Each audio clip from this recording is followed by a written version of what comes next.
नमस्कार स्टूडेंट्स, मैं सुनील अग्रवाल, जिसको बच्चे प्यार से सुनील सर भी कहते हैं। आप लोगों के सामने एक वीडियो ला रहा हूँ। पहला वीडियो ये मेरा, जो आपको सिखाएगा कि किस प्रकार से हम इंग्लिश को सीख सकते हैं, बोलना सीख सकते हैं। वैसे इंग्लिश हमको लगती है बहुत सबसे कठिन भाषा, पर ये बहुत ईजी लैंग्वेज है और सबसे काम की लैंग्वेज है। It is not the subject, it's a tool जो आप लोगों को बाकी सब्जेक्ट भी सिखा सकता है। अगर आप आज का वीडियो प्रॉपर देखते हैं तो आपको पहला टेंस एटलीस्ट मैं आज पढ़ा दूंगा, जिसका नाम है प्रेजेंट इंडेफिनिट। पढ़ने से पहले कुछ चीजें हैं जो मैं आपको बता रहा हूं, जो आप ध्यान से देखेंगे पूरे वीडियो को तो आपको अच्छे से लगेगा, समझ में आएगा। जैसे हम बात करें, टेंस इंग्लिश बोलने के लिए या ग्रामर के लिए बहुत जरूरी होते हैं, बिल्कुल है, लेकिन इतने टफ नहीं है और उसको सीखने के बाद हमें सब कुछ बड़े आसानी से आ जाएगा। जैसे सबसे पहले हम बात करें टेंस सीखने की, तो उसके लिए दो चीजें रिक्वायर्ड होती हैं। पहला होता है सब्जेक्ट और दूसरा होता है वर्ब। सब्जेक्ट क्या होता है? जो किसी काम को करे या सेंटेंस की शुरुआत में आए। ज्यादातर सब्जेक्ट आई, जिसको आप सभी जानते हैं, मैं या मैंने, वी, हम, हमने, इनके मीनिंग साथ साथ लिखते जाएं, जिससे कि बोलते समय ये हमारे काम आएंगे। ही, वह, वो या उसने। ये जो वर्ड लिखा है मैंने, ये बोलचाल की भाषा में यूज होता है, ग्रामेटिकल में नहीं होता। जैसे हम बोलते हैं ना, वो आज आ रहा है, वो आज नहीं आया, लिखते समय वैसे यही होता है। सी, वह, वो, उसने, ये आता है बॉय के लिए और ये आता है गर्ल के लिए। फिर हम बात करें दे, इसका मीनिंग वे, उन्होंने, या फिर किसी का नाम, जिसको हम नेम कह सकते हैं, या यू, जिसका मीनिंग होता है तुम या तुमने। तो ये तो हो गए सारे सब्जेक्ट। इसके अलावा किसी का नाम आ गया, कोई रिलेशन आ गया, जैसे कहूं कि राम आज नहीं आ रहा है, तो राम सब्जेक्ट हो गया। तुम्हारे पिताजी, your father, my brother, these are all subjects, जो सेंटेंस के शुरू में आते हैं, प्रैक्टिस करते करते हमको आ भी जाएंगे। इसके अलावा सेकंड चीज मैंने आपसे कहा था, इसमें होती है वर्ब। वर्ब मतलब ऐसा कोई भी वर्ड जिसके लास्ट में हम लोग ना लगा सकें। जैसे खेलना, जाना, आना, दौड़ना, ये सभी क्रिया होती है जिसको हम वर्ब कहते हैं। हर क्रिया के 3 पार्ट होते हैं। कितने होते हैं? 3 पार्ट्स।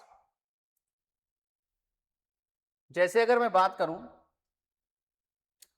जाने की, जाना, V1 गो, V2 वेंट और V3 गॉन। 3 पार्ट इसके होते हैं, 2 हम लोग बनाते हैं।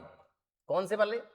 जिसको हम कहते हैं B4 ING फॉर्म, गोइंग, जो इसी में ING लगाकर बन जाएगा।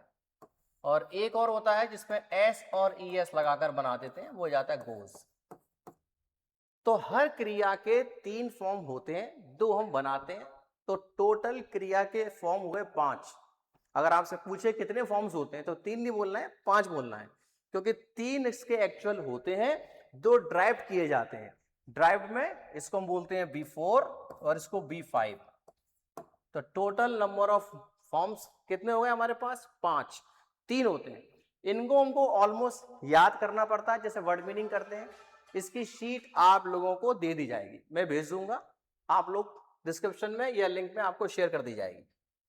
अब हम पढ़ते हैं पहला टेंस, जिसका नाम है प्रेजेंट इंडेफिनिट। बिल्कुल बेसिक है, पहला टेंस है। जो आपको 2 चीज मैंने बता दी, सब्जेक्ट और वर्ब, उसके आगे आज हम पढ़ने वाले हैं, जिसका नाम है प्रेजेंट इंडेफिनाइट। पहला टेंस ये कहां पर काम आता है? ये काम आता है बेसिक थिंग्स बताने में, रोज के डेली रूटीन बताने में। जैसे मैंने कहा कि वो मुझे जानता है, क्या तुम उसे जानते हो। डेली रूटीन, हम वहां रोज जाते हैं, वो सुबह मंदिर जाता है। नेचुरल हैपनिंग्स, जैसे सर्दियां भारत में दिसंबर में पड़ती हैं। कोई भी ऐसी चीज जो डेली रूटीन को दर्शाए या नेचुरल हैपनिंग्स को दर्शाए, वो सब प्रेजेंट इंडेफिनिट को शो करती हैं। और इसके लास्ट में राइमिंग वर्ड या पहचान के रूप में होता है ये वर्ड, ती है आदि। तो जब भी कोई सेंटेंस लास्ट में ता है ती पे एंड होगा, वो प्रेजेंट इंडेफिनिट का होगा। ये तो होगी इसकी पहचान। अब इसे कन्वर्ट करना है इंग्लिश में, तो सबसे पहले फार्मूले को लिखेंगे इसके भी हम। सब्जेक्ट, वर्ब की फर्स्ट फॉर्म एस या ईएस। इसके बाद इसमें लगेगा नाउन और ऑब्जेक्ट। नाउन और ऑब्जेक्ट वो वर्ड है जो सब्जेक्ट और वर्ब के बाद बचे। इनको हम अदर वर्ड भी कह सकते हैं। ये हर फार्मूले के लास्ट में लिखा ही रहेगा कि नाउन और ऑब्जेक्ट क्या है। नाउन वैसे संज्ञा होती है और ऑब्जेक्ट कोई वस्तु जिस पर सब्जेक्ट काम करे। आगे जाकर इसको भी हम डिटेल में पढ़ लेंगे। अभी सबसे काम की बात यह है कि मैंने वर्ब के संग एस और ईएस लिखा है, तो एस और ईएस किसको देख के लगाएंगे हम लोग? सब्जेक्ट को देखकर। जैसे ही, see, it, any name. Any name मतलब एक नाम, और सिंगुलर के आने पर ही हम इसके संग एस और ईएस लगाएंगे। अगर ये सब्जेक्ट है तो एस और ईएस का यूज हम बिल्कुल नहीं करेंगे। नोट करते जाएं। आई, वी, यू, दे, प्लूरल। ठीक। फॉर एग्जाम्पल एक सेंटेंस हम बनाते हैं। अब एग्जाम्पल मैं दे रहा हूं, वह रोज एक सेब खाता है। ठीक। इसको आपको इंग्लिश में करना है। नॉर्मल सेंटेंस है जैसे हम बात करते हैं, वो रोज एक सेब खाता है।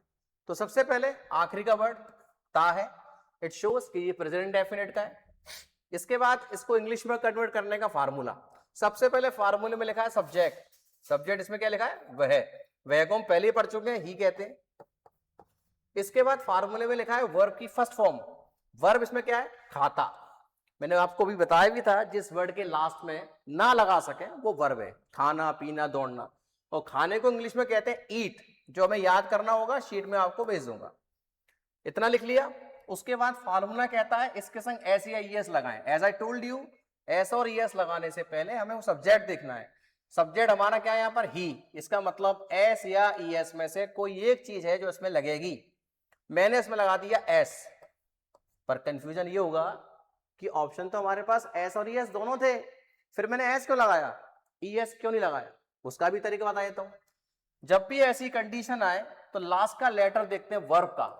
अगर उसमें ओ या सी एच लिखा है तो ही ईएस लगाएं, नहीं तो एस लगेगा। फॉर एग्जाम्पल अगर हमारे पास वर्ब है गो, तो ओ लगाए, इसमें ईएस लग जाता है, तो बन जाता है गोज।